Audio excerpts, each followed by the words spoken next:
안녕하십니까. 홍준표 희망캠프의 여명 대변인입니다. 오늘 홍준표 예비후보의 대선 출마 선언은 코로나19 상황을 감안하여 비대면 진행되며 TV 홍카콜라를 통해 생중계되고 있다는 말씀을 드립니다. 그럼 지금부터 홍준표 희망캠프의 대선 출마 선언식을 시작하겠습니다. 먼저 홍준표 예비후보의 대선 출마 선언이 있겠습니다.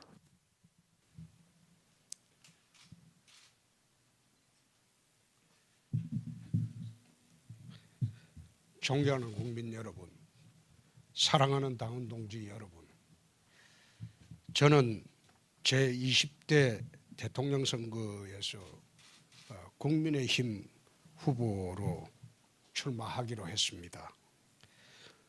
국민의힘 당내 경선에서 이기고 본선에서 승리하여 빼앗긴 정권을 되찾아오겠습니다.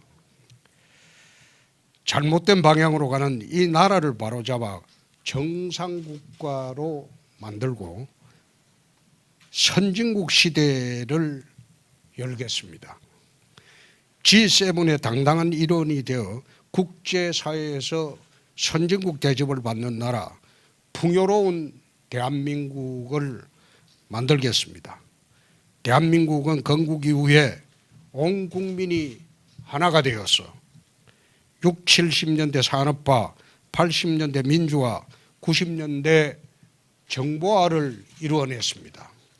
그러나 1990년대 중반 중진국을 넘어선 지 무려 30년 동안 선진국 문턱에서 우리는 번번이 좌절했습니다. 그러는 사이에 성장의 엔진은 식어가고 급속히 저출산 노령화 사회로 가고 있습니다. 개인과 나라의 빚도 늘고 빈부격차는 커졌습니다.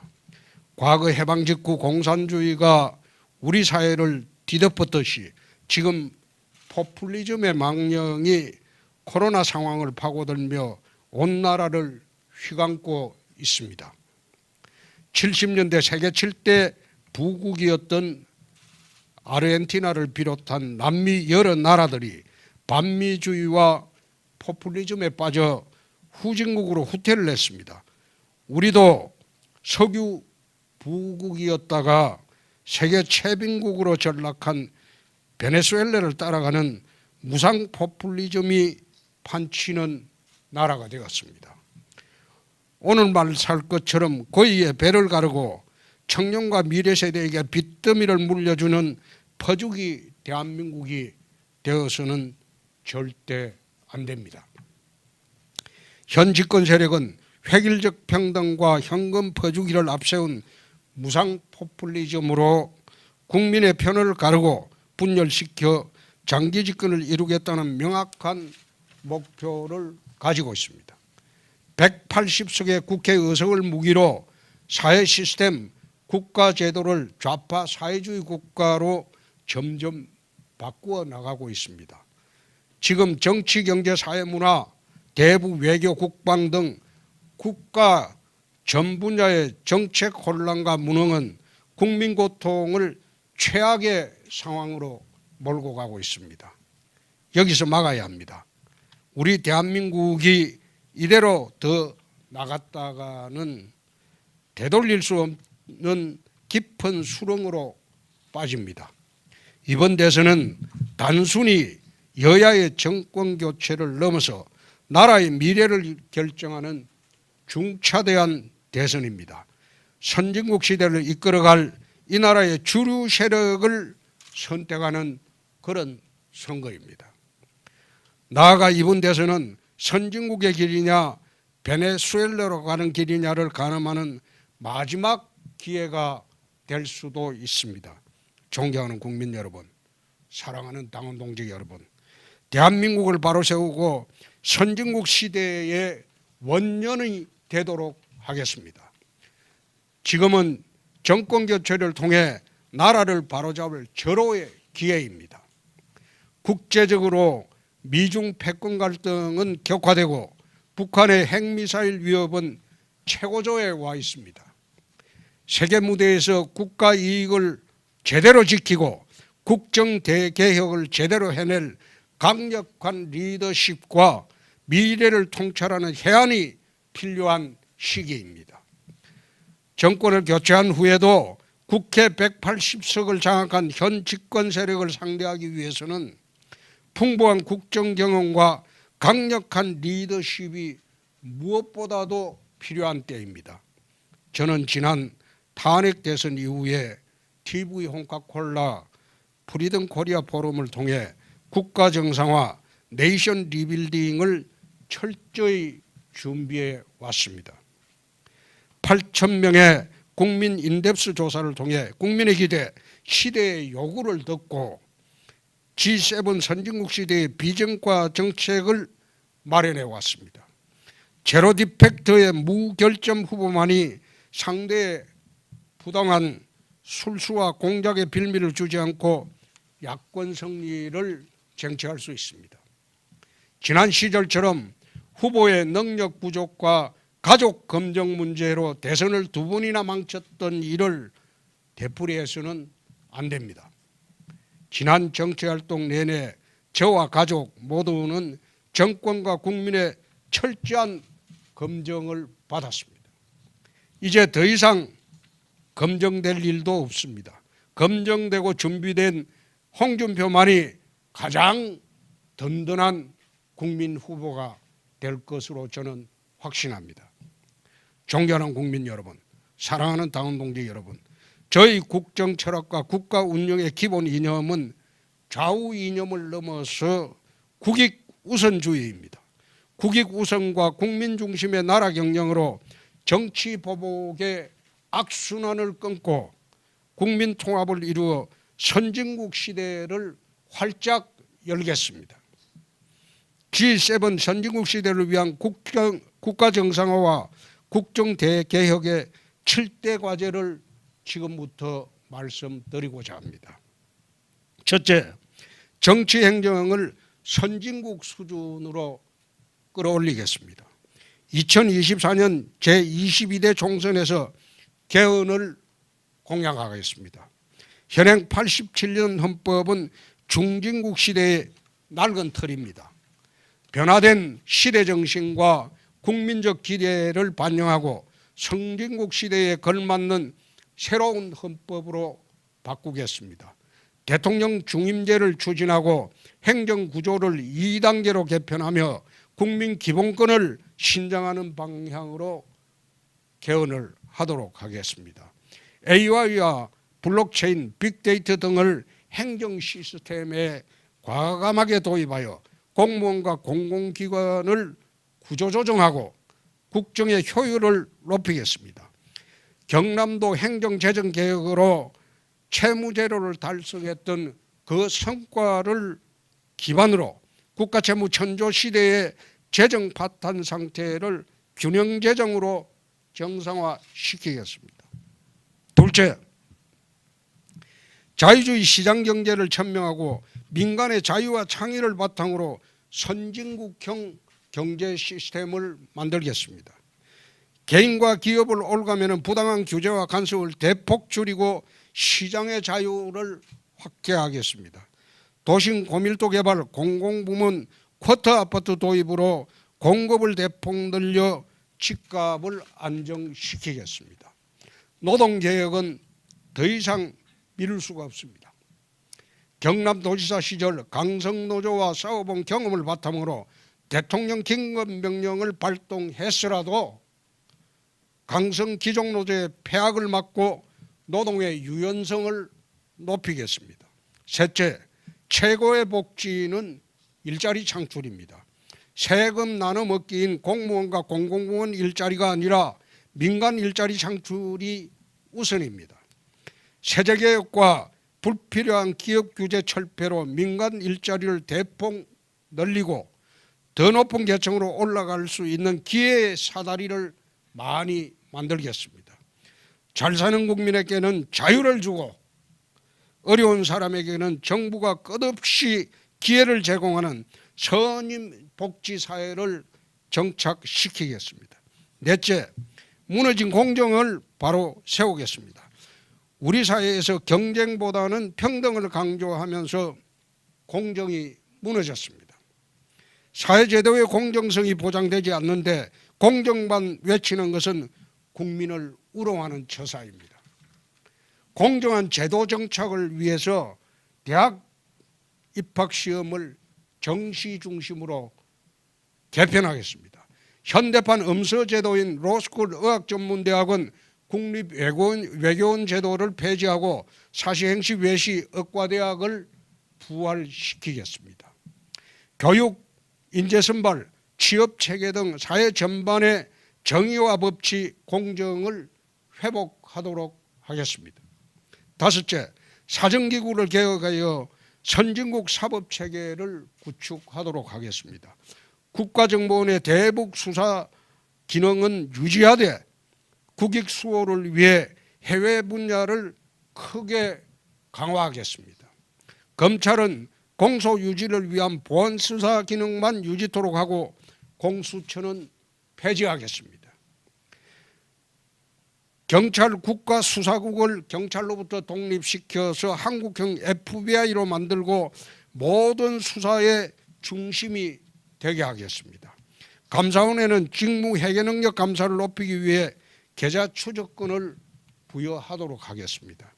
여섯째, 외교 안보 기조를 확 바꾸겠습니다.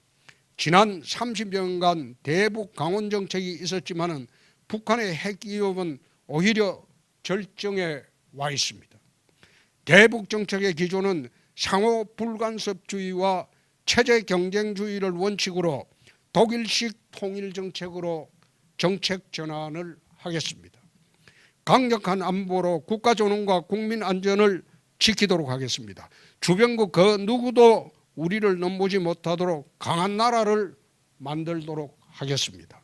한미일 자유주의 동맹을 강화하고 한미 간의 나토식 핵 공유 협정을 맺어 북한의 핵 위협을 근원적으로 대처하도록 하겠습니다.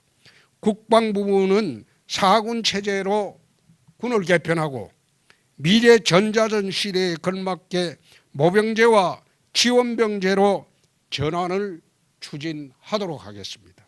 일곱 번째, 문화의 다양성과 균형을 회복하도록 하겠습니다. 지금 우리 문화계 전반은 특정한 이념에 과도하게 편향되어 있습니다. 국가의 간섭을 줄이고 민간 중심의 창의와 자유를 바탕으로 글로벌 문화강국을 만들도록 하겠습니다. 방송은 EBS만 남기고 KBS, MBC는 민영화하여 민간방송 시대를 열도록 하겠습니다. 존경하는 국민 여러분, 사랑하는 당원 동지 여러분, 도시락 싸갈 형편이 안 되어서 점심시간마다 수돗물로 배를 채워야 했던 어린 소년이 있었습니다. 그 소년이 자라 대한민국 검사가 되어 이 땅에 정의를 세웠고 정치인이 되었습니다.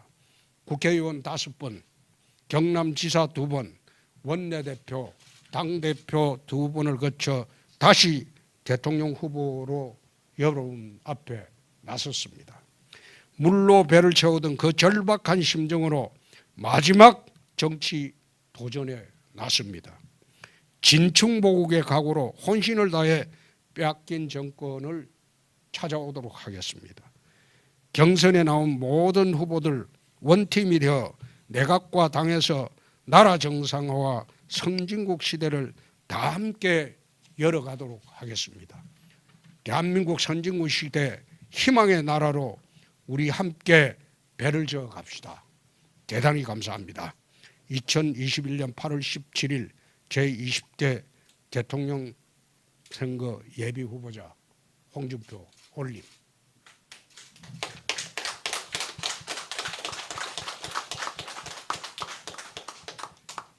자, 기자하고 일문일답은 저리로 옮겨서 할까요? 다음으로는 홍준표 예비 후보를 지지하는 전국의 3만 3천인을 대표하여 이정민 청년 대표의 지지선언문 낭독이 있겠습니다. 앞으로 나와주시기 바랍니다.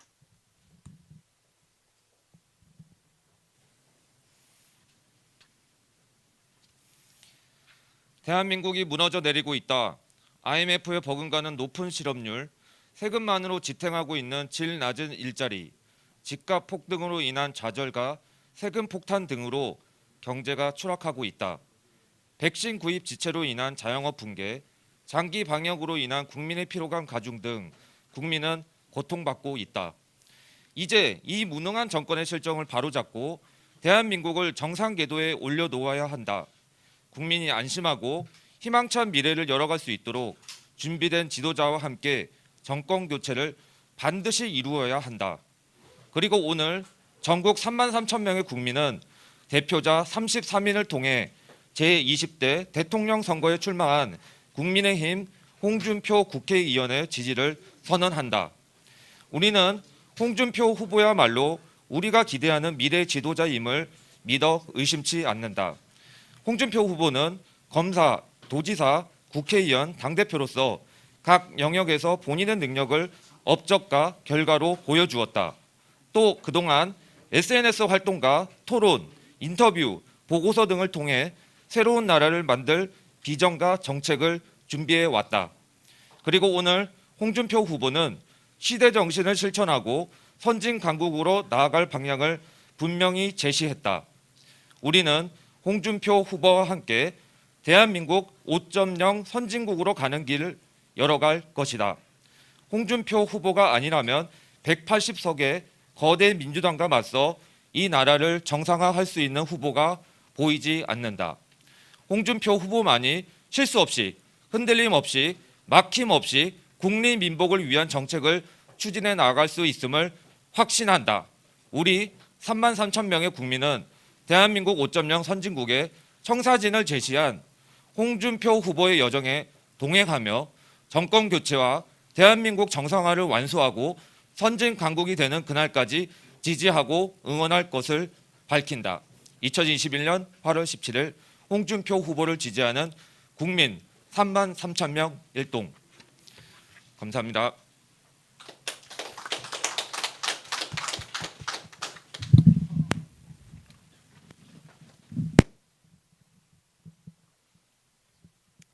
다음으로 질의응답 시간입니다. 질의응답은 줌으로 진행되며 사전에 참여를 요청하신 기자분들을 초청했다는 말씀을 드립니다. 질의를 원하시는 기자님들께서는 손을 들어주시면 제가 호명하도록 하겠습니다.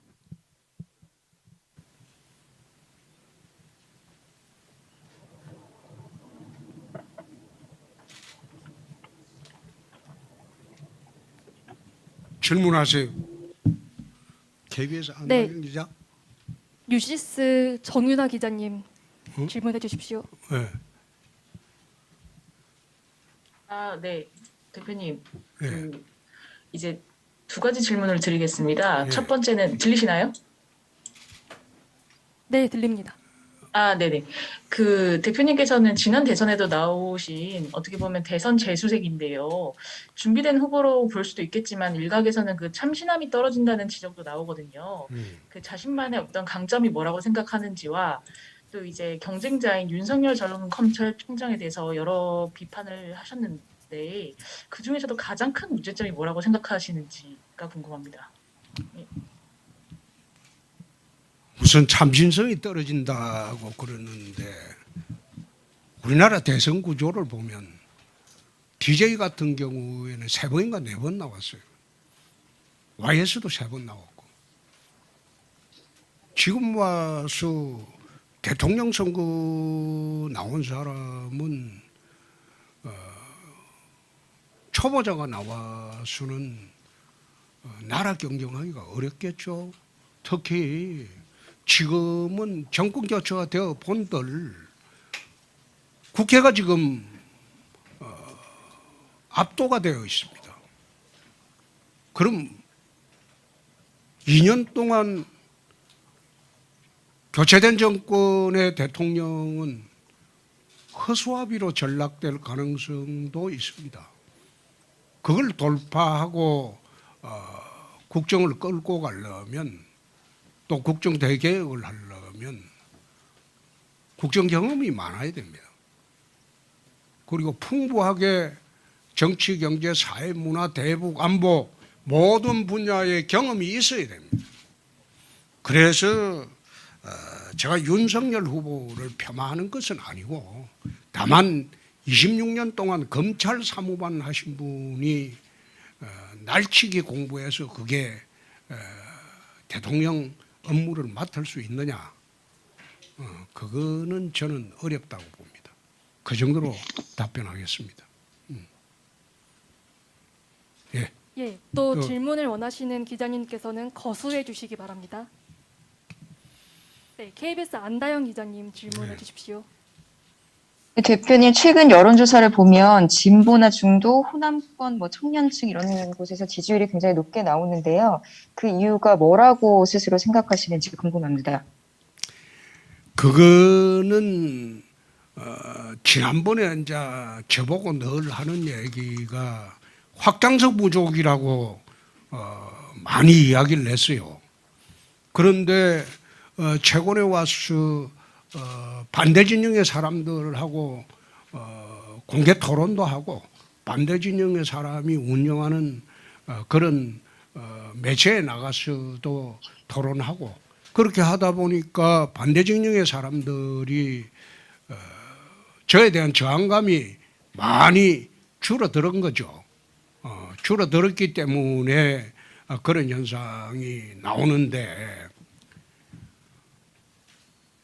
아니 확장성이 이제 좀 다양하게 퍼졌으면 그 얼마나 좋은 일입니까? 어차피 경선에서 이기면 우리 당 지지하는 분들은 딴 데 가지 않습니다.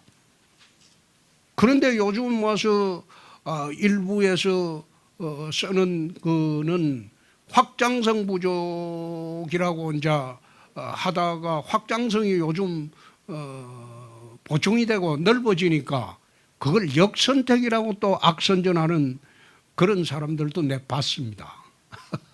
그래서 참 기가 막힌다. 어떻게 저래 베베 꼬여가지고 세상을 보고 정치를 보느냐. 난 그런 생각을 좀 했습니다. 예. 답변 됐습니까? 예. 네, 이투데이 하유미 기자님 질문해 주십시오. 네, 안녕하세요. 저는 들리시나요? 네, 예. 들리시나요? 네, 들립니다. 두 가지 질문이 있는데요. 네.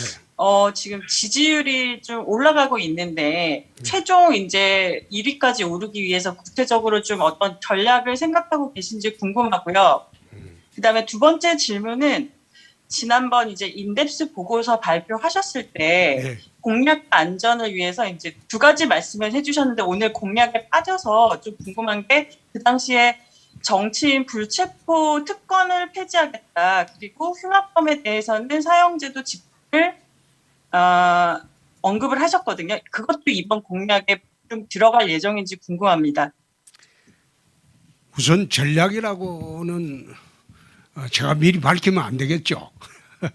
그런데 가장 중요한 것은 오늘 말씀드린 대로 국정 운영 능력입니다. 능력이고 우리가 정권 교체를 하고 난 뒤에 과연 지금은 국회 권력, 청와대 권력이 대등해졌습니다. 대등해졌는데 과거와는 달리 대등해진 이 상황에서 국회와 대화와 타협으로 또는 강한 추진력으로 나라를 끌고 가려면 국회와 이야기가 돼야 돼요. 정치 경험이 없는 사람이 대통령이 돼서는 국회와 대화가 타협이 될 수가 없어요. 또 되지도 안 하고 그게 또 하루아침에 이루어지는 그런 능력도 아닙니다. 그래서 그런 문제가 있다. 그래서 앞으로는 우리가 정권 교체 후에 정상적인 나라 운영을 할 만한 사람이 과연 누구냐. 거기에 내가 집중을 하려고 합니다. 하려고 하고 두 번째 인덱스 보고서에 사형 집행 제도가 있었다. 물론 그거는 사회 안전 기능을 위해서 빠진 게 아니고 그게 7대 중요 공약에는 포함 안 시켜도 어차피 그건 사회 안전 기능, 상해 방위 측면에서 저는 반드시 이거는 법무부 장관한테 지시해서 사형집행을 흉악범에 한해서 하도록 할 것이고, 또 하나가 국회의원 불체포 특권 같은 경우에는 개헌 사항입니다. 그래서 2022년도 개헌을 할 때 국회의원 정수를 절반으로 줄이고 비례대표를 없애고 전부 150석 지역구 국회의원으로 충원하고, 그리고 불체포 특권을 없애는 것은 개헌 공약에 다 들어갈 겁니다. 그렇게 해서 총선을 치러서 우리가 이기게 되면 그 다음부터 개헌 절차로 들어가도록 하겠습니다. 지금 대통령이 돼가지고 180석 거꾸로 지금 역전돼 있는 판에 개헌 공약이라는 것은 의미가 없습니다. 그거는 의미가 없는 공약이고, 다음 총선까지 가서 우리가 선진국형 정치 시스템, 행정 시스템을 어떻게 갖추겠다, 그거를 국민 앞에 공약을 하고 총선을 통해서 우리가 승리를 하면 바로 개헌 절차에 들어가도록 하겠습니다. 예, 답변이 됐습니까? 네. 네.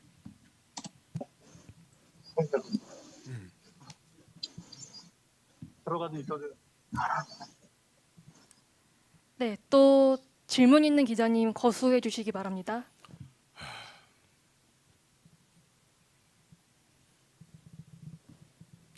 왜 안 나오노?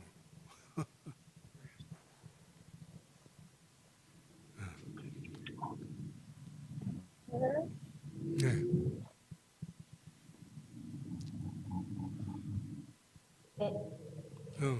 네, 문화일보 손고은 기자님 질문해 주십시오. 네, 안녕하세요. 저 현재 우리나라의 등록 장애인 수가 258만 명이라서 그 수가 적지 않고, 또 코로나 확산으로 장애인 분들이 더 큰 어려움을 겪고 있는데, 혹시 장애인이나 소수자를 위한 정책도 구상하시는 게 있는지 궁금합니다.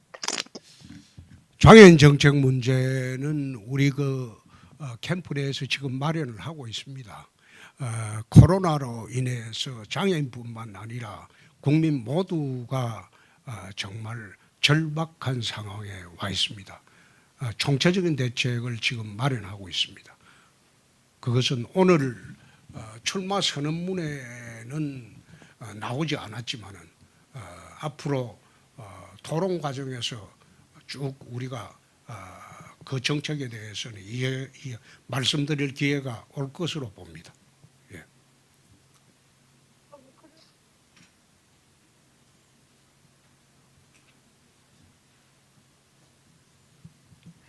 네, 또 질문 있는 기자님 거수해 주시기 바랍니다.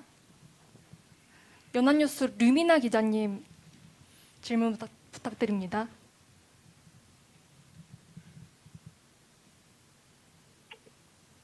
이게 언덕대로 하니 이게 원활하지가 않네.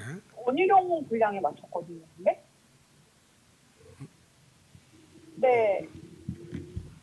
내가 근데 제가 죽는다고 그랬는데 계속 죄송해요. 해경 네네.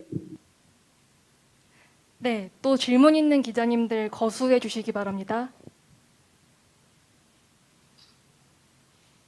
거수하지 마고 그냥 자연스럽게 물어요. 응? 대변인이 그런 식으로 이야기하지 말고 기자들 아주 자연스럽게 질문을 할 수 있도록 해요. 예, 네. 질문하세요.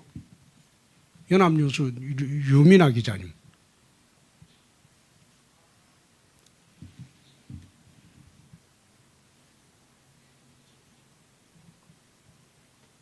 왜 안 나와?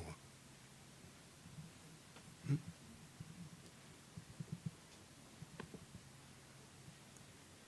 왜 이게 안 돼? 그러면 이제부터는 자유토론식으로 아니 질문을- 원래 자유스럽게 하도록 해요. 질문하죠. 자유스럽게 하세요. 대표님 그 질문 드려도 될까요? 네, 예. 말씀하세요. 네, CBS 이종주입니다. 네, 오늘 오늘 공약 중에 고시제도 부활하고 네. 로스쿨이나 뭐 의전 같이 현대판 응서제 이제 폐지하겠다 이 말씀하셨는데 이 과거에 2007년에 한나라당 열린우리당 그 시절에 같이 국회 본회의를 통과시킨 법안이거든요. 로스쿨 같은 경우에는. 전 반대했습니다. 로스쿨 네, 반대했습니다. 네, 당시에 그때 이제 반대했습니다. 현재 당 입장에서는 이제 당론이었는데 그때 우리 당의 당론이라고 보기 어렵죠. 보기 어렵고 로스쿨은 내 것까지 반대했습니다. 그때 난 찬성 안 했습니다. 한번 찾아보시죠. 네, 현재 그러니까 보수당에서 다수의 의원들이 찬성하셨는데 이 부분은 나중에 집권하신 다음에 바꿀 수가 있는지 현실적인 어떤 가능성에 대한 문제제기가 좀 있거든요. 그거는 대통령의 능력 문제죠. 당 장악 문제고. 그러니까 그걸 갖고 지금 말씀하는 거는 나는 듣기가 좀 난감한데요. 알겠습니다. 로스쿨은 그 당시도 반대했고 로스쿨을 하게 되면 엄서제도가 된다. 내가 그 이야기를 오래전에부터 했습니다. 지금 사실 로스쿨 제도 하에서 판검사 출신 자제들은 판검사 되기가 굉장히 쉽습니다. 그러나 없는 사람들 자제들은 로스쿨을 나오더라도 인류 로펌에 취직이 잘 안 돼요. 왜 안 되느냐? 뒷백이 없기 때문에 소속 물건을 가져올 수가 없다는 거예요. 네? 그리고 그 사람들이 나홀로 변호사를 해가지고 지금 변호사가 소위 필리핀처럼 택시 운전사도 변호사인 필리핀처럼 그렇게 지금 전락을 하고 있어요. 그래서 그런 제도는 옳지 못하다는 거예요. 공정한 사회제도를 만들어 놓고 공정을 논하자는 거예요. 일부에서는 그걸 과거로의 핵이라고 하는데 공정한 절차 같으면 그게 과거가 아니고 미래도 똑같은 공정한 절차로 가야 됩니다. 또 국립외교원제도 같은 경우에도 한번 보십시오. 외무고시가 폐지가 사실상 되고 국립외교원제도로 하니까 외국어에 대한 스펙이 뛰어난 해외 상사주재원, 교수분들 자제, 유학한 사람들, 그리고 외교관들 자제만 외교관이 될 수 있는 그런 중요한 계기가 돼버렸단 말이에요. 이건 불공평하죠. 사회제도가 불공정한데 어떻게 공정을 입으로 논하느냐. 공정을 논하기 전에 우리 사회 전반의 제도부터 공정히 하자 이 말이에요. 예컨대 또 입시제도도 내가 이야기를 한번 합시다. 입학사정관제도 수시제도로 거의 80%가 들어갑니다. 그런데 서민자제들, 없는 사람들 자제들은 입학사정관제로 들어갈 수 있습니까? 수시제도로 들어갈 수 있습니까? 20% 안 되는 그 대학을 정시에 들어가기 위해서 피눈물 나게 공부를 해요. 그게 공정합니까? 나는 제도가 그건 공정하지 않다고 봅니다. 예. 자, 또 질문하세요. 이렇게 하지 말고 자유스럽게 하라고 했잖아. 예. 원흉을. 네, 대표님 추가로 질문 드릴게요. 네. KBS 안다영입니다. 경선에서 승리를 하셔서 본선에 가시면 만약에 이제 이재명 후보랑 붙게 되실 경우에 그 국정 운영 경험에 있어서 이제 자신감을 보이셨는데 이 지사랑 비교하셨을 때 어떤 점이 더 강점이라고 생각하시는지요? 안 기자. 네. 나는 아직 여권 경선이 그렇게 된다고 보지 않습니다. 그 경선은 민주당 경선은 다이나믹합니다. 다이나믹하기 때문에 만약 정세균, 이낙연 후보가 단일화되면 판이 뒤집어질 수 있다. 그래 보기 때문에 안 기자 그 질문은 좀 성급한 점이 있습니다. 그리고 제가 보는 이재명 지사의 기본은 인성이 대통령 될 인성은 아니다. 난 그래 봅니다. 답이 됐습니까?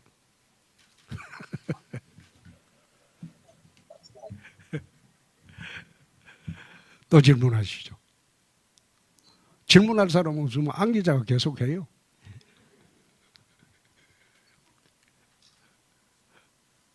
대표님 안녕하세요. 예. 네, 저 국민일보 이상원 기자라고 합니다. 예. 예, 정치 위주로 이제 대입 제도를 개편하겠다고 하셨는데 예. 이제 그 수능으로 결국에는 선발을 하겠다는 건데 그렇게 된다면 수능 점수로 결국에는 학생들을 줄 세운다는 말씀 같은데 예, 예. 이게 좀 소위 말하는 그런 21세기 교육하고는 어떻게 보면 역행하는 거 아닌지 궁금하고요. 예. 대표님께서 과거에는 빨간색 넥타이를 즐겨 매셨는데 예. 오늘은 좀 다른 색깔 넥타이를 매셨거든요. 그 의미에 대해서도 좀 궁금합니다, 대표님.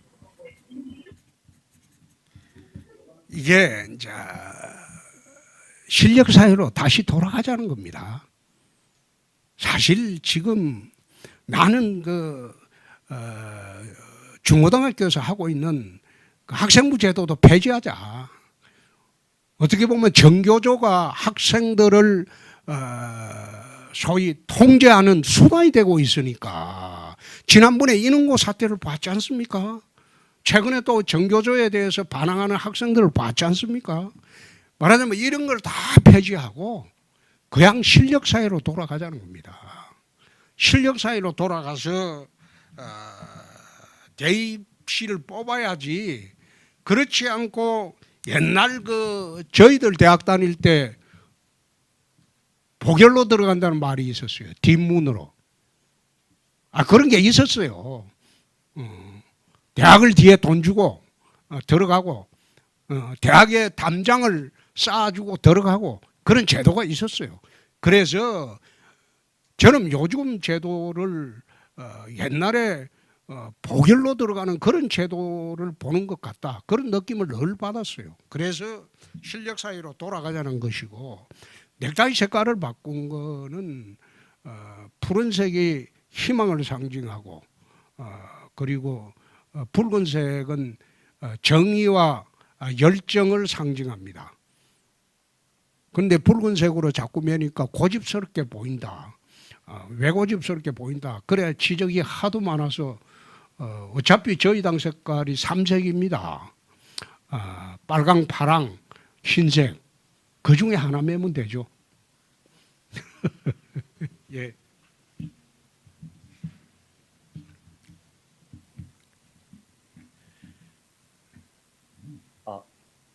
대표님 질문 하나 드려도 되겠습니까? 예. 네. 네, 오마이뉴스의 곽우신 기자입니다. 오늘 아까 출마 선언 때 원팀 관련 이야기도 하셨는데요. 사실 지금 국민의힘 내부의 여러 대선 주자들이 토론회나 이준석 대표 등의 이제 경선 운영을 두고 공정성 시비를 하면서 원팀 분위기보다는 서로 지금 갈등 국면이지 않나 이런 지적들이 많이 나오고 있는데요. 이에 대해서 대표님 생각이 어떠신지 또 궁금하고요. 또 하나 더 있다면 안철수 대표의 국민의당과 결국 합당이 무산되는 상황에 처했는데 향후 만약에 이제 국민의힘 경선에서 승리하시게 되면 단일화를 추진을 하실 생각이신지 혹은 야권 통합 혹은 이 단일 후보를 어떤 방식으로 내세우실 것인지 이것도 좀 궁금합니다. 예. 우선 지금 기자분 오마이뉴스 기자죠. 경선 국면입니다. 경선 국면은 상호 검증을 철저히 하고 그리고 정책 검증을 철저히 해야 되는 그런 국면이기 때문에 지금 원팀으로 이야기하면 경선하지 말라는 거죠. 경선은 치열하게 상호 검증하고 그 다음에 정책 검증을 해야 됩니다. 우리가 지난 97년 대선, 2002년 대선 때 이해창 후보님의 자제분 문제를 당내에서 제대로 검증 안 하고 말하자면 본선에 나가셨어요. 그러고 난 뒤에 우리는 10년 야당을 했습니다. 당내 검증은 철저히 해야죠. 지난번에 이명박 박근혜 경선 때는 어땠습니까?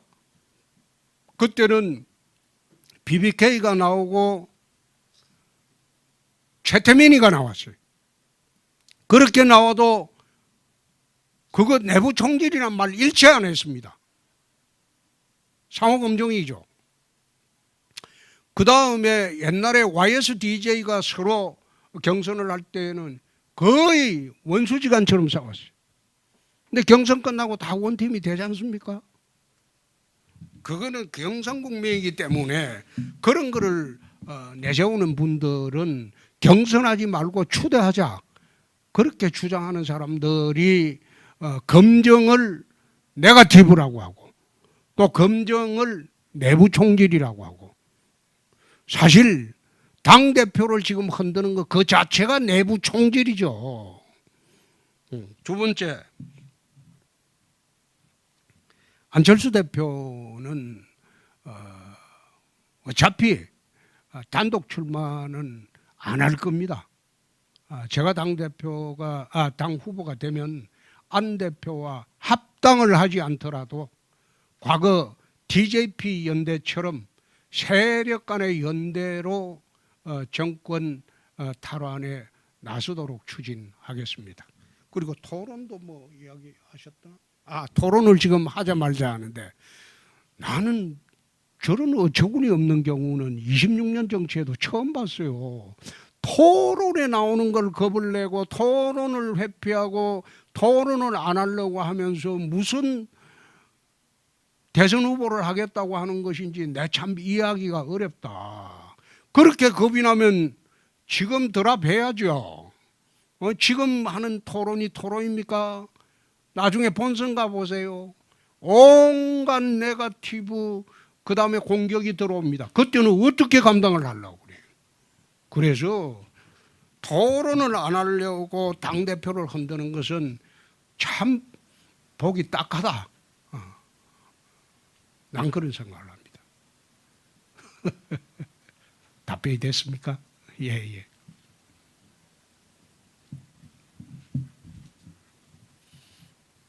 방금 했잖아. 응?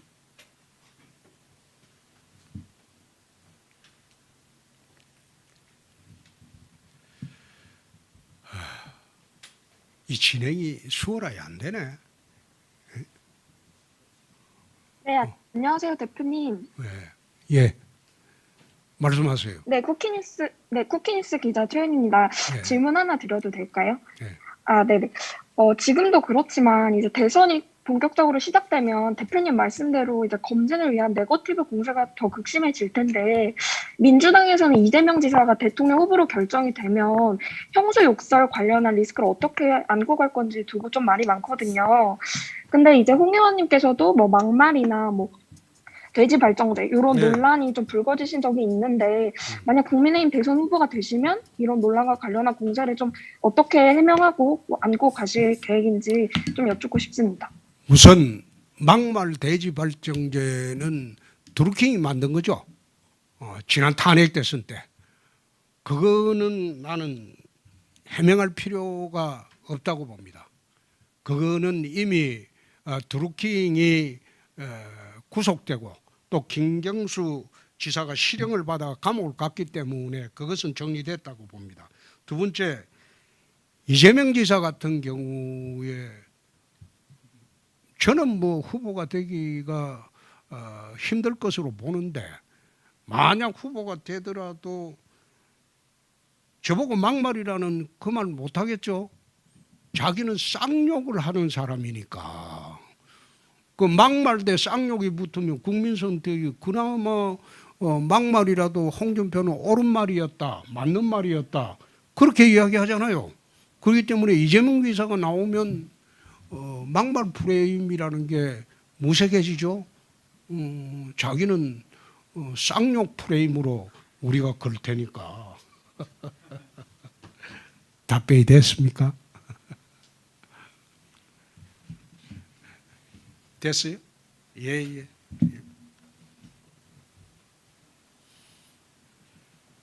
방금 했잖아.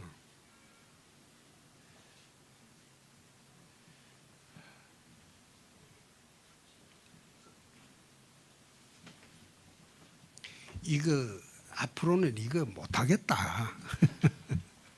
예, 질문하십시오. 네. 대표님 안녕하세요. 예. 의원님 안녕하세요. 예. 네, 저는 메트로 박태원 기자고요. 예. 그 4년 전 대선 상황과 올해 그 대선 상황이 예. 가장 다른 점은 무엇인지 좀 알고 싶고요. 그리고 그 KBS 열린 토론에서 예. 지금 여당이 거대 여당이기 때문에 소통을 잘 하는 그 야권 대선 후보가 돼야 된다고 했는데 그 지금 국민들이 보시기에는 지금 홍준표 후보가 대통령이 되면 그 여당과 소통이 잘 될까 이런 좀 의문점, 좀 설득이 잘 안 되는 부분이 있거든요. 좀 이거에 대해 좀 방법이 있으실지 좀 설명 부탁드립니다. 4년 전 대선 상황은 정상적인 대선이 아니었죠. 우리 당은 괴멸이 돼서 당 지지율이 4%밖에 되지 않았고, 그런 당에서 대선 후보 낸다는 자체가 그 당시에 무리였죠. 저는 패전 처리 투수였고, 그래서 4년 전에는 아예 대선에 나가면서도 당의 존립을 만들기 위해서 나갔지, 대선에 당선되려고 나간 일은 저는 없습니다. 그리고 이번은 다르죠. 정상 대선이 되는 거죠. 정상 대선이 되면 우리가 이길 수 있다, 그런 생각으로 대선에 나온 것이고, 두 번째, 여당과 소통이 되냐? 참 그거 질문하시는 기자분들한테 참 그런 게, 윤석열, 최재형 이 두 분은 여당으로서는 배신자입니다. 여당으로서 자기 진영을 배신한 사람인데 그 두 분이 대통령이 백보 양보해서 된다고 한들 민주당에서 그냥 두겠습니까? 저는 그래도 26년 정치하면서 반대 진영과 토론하고 협상하고 그것을 26년간 해왔습니다. 민주당에도 저한테 우호적인 의원들이 참 많이 있습니다. 소통은 그런 식으로 하는 것이지, 그 앉아서 민주당으로서는 윤석열, 최재형 이 두 분은 자기 진영의 배신자라고 보지 않습니까? 그리고 진영의 배신자라고 보는데 그 없는 사람이 대통령이 됐다 그러면 민주당이 가만히 있겠어요? 2년간 허수아비 대통령을 만들어 버리지. 그러나 저 같은 경우는 다르죠. 여의도에서 고우나 비우나 서로 26년간 서로 토론하고 싸우고 협상하고 늘 그래 왔으니까요. 거꾸로 생각해 보세요. 제 말이 맞을 겁니다. 잘하실 생각 있으세요? 예? 예? 유승민 후보보다는 소통이 더 잘 될 거라고 생각하세요? 만약에. 누구? 유승민 후보요, 유승민. 안 들리시나? 유승민 후보도 아마 여당 되면 여당하고 소통이 잘 될 겁니다. 원희룡 후보도 마찬가지고. 왜 그런가 하면 여의도판이라는 거는 서로 막 갈 수 없는 그런 유대관계는 좀 있습니다. 한번 보세요. 내각에 국회의원 인사청문회를 올릴 때 국회의원이 인사청문회 통과 못하는 걸 봤습니까? 다른 사람들은 서로 물어뜯고 낙마시키지만 국회의원은 인사청문회에 들어가면 거의 다 여야가 묵시적으로 양해를 합니다. 그런 현상과 같다는 거 생각 한번 바꿔보시죠. 감사합니다. 예. 답변 충분히 되셨습니까? 예, 그 지금 10시 20분 조금 지나가고 있는데 다음 일정을 위해서 마지막으로 한 분의 기자님 질문만 더 받고 종료하도록 하겠습니다. 그 대표님 질문 드려도 괜찮을까요? 예, 예. 네. 지금 캠프 야당 후보들의 캠프가 어느 정도 이제 꾸려지고 있는데요. 웬만한 캠프들에서는 현역 의원, 전현직 의원들을 많이 배치를 하고 있는데 이제 대표님 캠프에는 현역 의원님들이 조금 수가 적다는 좀 분석도 나오고 있어서 이에 대해서는 좀 어떻게 생각하고 계신지 여쭙고 싶습니다. 제가 당내에 경선을 참 많이 해봤습니다. 당대표 경선도 3번 해봤고, 그 다음에 도지사 경선도 많이 해봤고, 그 다음에 대선 후보 경선도 해봤죠. 저만큼 많이 경선해 본 사람이 없습니다. 그런데 저는 경선할 때마다 당협위원장이나 그 다음에 국회의원들을 줄 세우기를 하지 않습니다. 부담을 주지 않습니다. 한 번도 줄 세워서 경선을 해본 일이 없습니다. 두 번째, 지금은 언택트 선거입니다. 모바일 선거입니다. 국회의원이나 당협위원장들이 당원과 지역민들을 지배하는 그런 선거가 아니에요. 시대가 변했어요. 국회의원이나 당협위원장을 줄 세워서 선거하는 것은 2007년도 이명박 박근혜 선거가 마지막입니다. 그 이후로는 국회의원 수로 선거를 하지 않습니다. 예를 들는데 2014년도 4월에 경남지사 경선을 할 때 경남국회의원들 전원이 청와대 비서실장의 협박을 받아서 저를 도와준 일이 없습니다. 단 한 명도. 친박 후보들 다 도왔어요. 그런데 그때도 당협위원장, 국회의원들이 대의원들 그때는 장악하고 있을 때입니다. 지금은 장악이 안 되죠. 워낙 많으니까. 그래도 2014년도 4월 경남지사 내부 경선에서 전 국회의원이 반대 지역에 가도